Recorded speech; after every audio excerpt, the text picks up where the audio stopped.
All right, let's talk about something you do literally every day without even thinking about it. Typing in a web address. It feels so simple, right? But behind that one little action, there's an incredible history of digital land grabs, high-stakes legal fights, and a massive effort to bring order to the chaos of the early internet. I mean, have you ever really stopped to wonder what's going on under the hood? You type in some simple name and boom, the page just appears. But here's the thing, the internet doesn't actually speak in names. It speaks a completely different language. You see, at its heart, the internet is just this unimaginably huge network of computers. And for them to find each other, every single device, your phone, your laptop, the server hosting your favorite site, needs its own unique address.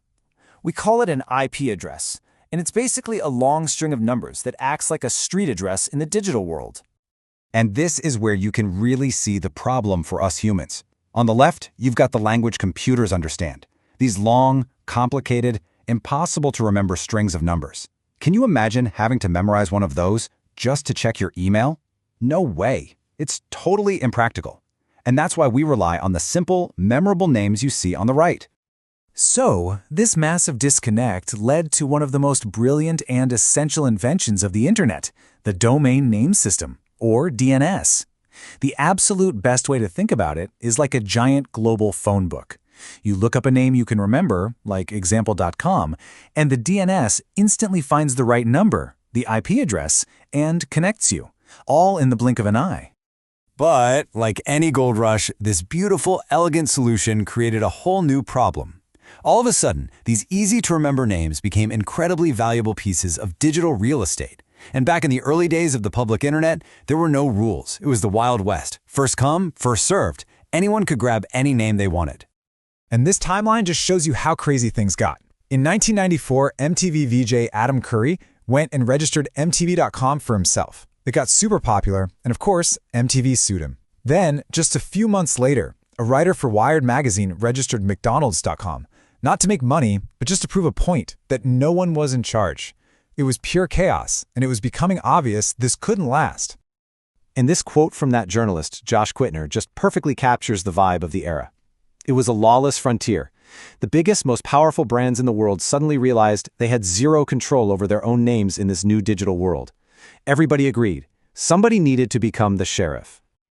And so, a new sheriff did, in fact, ride into town. Starting in 1998, a new global nonprofit was created with one mission: to wrangle this chaos and create a stable, secure, and fair system for everybody. This was the moment the internet started to grow up. That organization is ICANN. Basically, its job is to coordinate the entire domain name system for the whole planet.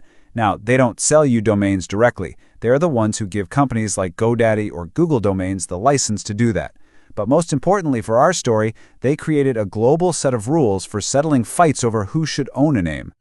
And that rulebook is called the UDRP. It's a standardized process that works worldwide, and it's designed to solve these disputes quickly and cheaply, especially for the really obvious cases of so-called cybersquatting. It was a total game changer, creating an actual process where before there was just, well, anarchy. Now, one interesting detail is that ICANN doesn't actually judge these cases itself. It accredits these independent organizations to handle the disputes. The biggest is the World Intellectual Property Organization, or WIPO, but there are others, like the Forum in North America or the Czech Arbitration Court, and they all offer slightly different procedures and fees. Okay, so let's dive into the good stuff. How does this system actually work in the real world? We're going to look at the 3 most common ways people abuse domain names and see exactly how the UDRP steps in to stop them. First up is the original sin, classic cybersquatting. This is when someone sees a famous trademark, registers it as a domain name, and then tries to sell it back to the company for a huge profit. The very first UDRP case ever, back in 2000, was a perfect example of this. The World Wrestling Federation used it to get its name back from a squatter, and it set the precedent for everything that followed. Next, we've got a much sneakier tactic, something called typo squatting. This is where someone registers a domain that's a really common misspelling of a big brand. They're banking on you making a little typing mistake so they can scoop up your traffic and send you to a competitor, or worse. And this brilliantly illustrates the problem. In a real case, someone registered calvinjinkelklein.com. See that sneaky little J they slipped in there? It's so subtle you might not even notice it. But it's clearly a bad faith attempt to confuse people and trade on Calvin Klein's good name, and the UDRP panel shut it down fast. And finally, we get to the most dangerous one of all, phishing. This is where the intent is purely criminal. Someone registers a deceptive domain to create a fake website that looks exactly like your bank or some other service, and their only goal is to trick you into handing over your passwords, your credit card numbers, your identity.